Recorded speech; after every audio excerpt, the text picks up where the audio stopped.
नमस्कार।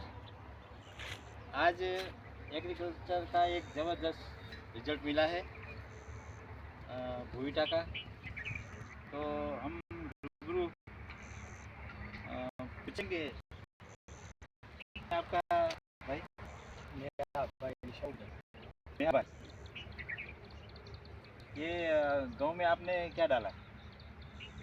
તમારો भुईटा ભૂઈટા ખાતર भुईटा भुईटा डाला। भुईटा डाली हमको। હા ભૂઈટા पहले ये इसका विकास नहीं था।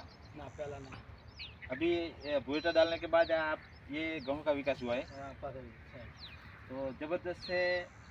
और आप क्या करना चाहोगे ये भुईटा खातर के बारे में, क्या बोलेंगे आप? બસ આ બધાને કહી શકો અમે નો છો ભરે નો કરો બધા અમે નો છો આવો નવો બધા નો કરો તો સારો મળશે વિકાસ પોર ના કરતા અમારા ઘઉં સારા છે सरस, तो एक ज़बरदस्त रिजल्ट है कि पहले गेहूँ ऐसा नहीं था, लेकिन आए भुट्टा डालने के बाद एक ज़बरदस्त रिजल्ट मिला। ज़बरदस्त गेहूँ है, आप सब देख सकते हो।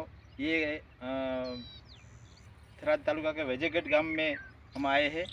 तो ये वजयगढ़ भाई वक्ता भाई नाई का जो ये फार्म है उसमें ये भुट्टा का उपयोग किया था, तो ज़बरदस्त रिजल्ट मिला है। तो मैं कहना चाहूँगा कि थैंक यू संजीव सर कि जिन्होंने ऐसी प्रोडक्ट बनाई, तो एग्रीकल्चर का भी ज़बरदस्त रिजल्ट मिला है। हमने फेरो दो हमने बदे